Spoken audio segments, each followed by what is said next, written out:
nyambung, ada nasab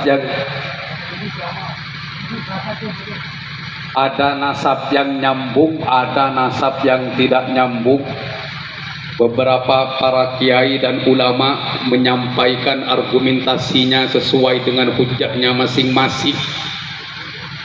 Ada yang membatalkan, ada yang membela, tapi selama ini yang membatalkan itu disertai dengan hujah-hujahnya, dan yang membela itu hanya berdasarkan husnudzon. Jadi kata-kata husnudzon itu baru populer setelah polemik nasab ini ada. Dulu kita jarang sekali mendengar husnudzon, karena sekarang tidak mendapatkan dalil, maka husnudzon pun jadi bisa dibuat dalil. Allahumma sholli ala Muhammad. Sekarang kalau kita kembali kepada kitab Qaidah Ilmu Nasab, karena di dalam hadis itu sama-sama diterangkan membatalkan nasab itu perbuatan kafir. Yang kafir ini diartikan oleh para ulama adalah bukan kafir yang seperti orang kafir, tapi kafir nikmah. Jadi yang artinya membatalkan nasab itu adalah bagian dari amal perbuatan orang-orang jahiliyah. Terus yang kedua, mengeklaim nasab.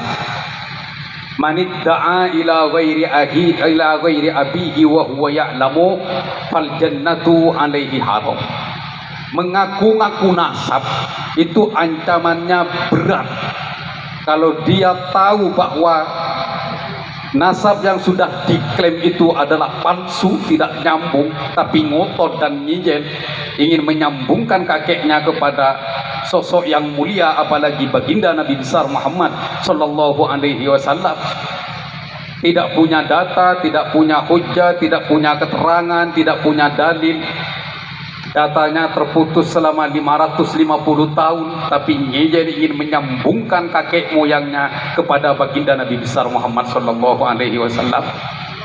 Kalau memang tahu bahwa itu tidak ada sambungan kepada baginda Nabi, tapi dipaksakan agar kakek moyangnya itu nasabnya bersambung kepada baginda Nabi besar Muhammad sallallahu alaihi wasallam, untuk mendapatkan penghormatan, untuk mendapatkan keutamaan bahwa kelompoknya dan klannya itu adalah cucu Nabi, tapi itu adalah cucu Nabi yang palsu karena berdasarkan klaim yang tidak berdalil dan tidak berhujjah, maka ancamannya fal jannatu alaihi haram.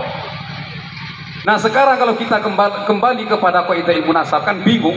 Ini membatalkan, ancamannya kafir, dan ini mengeklaim maka surga haram baginya.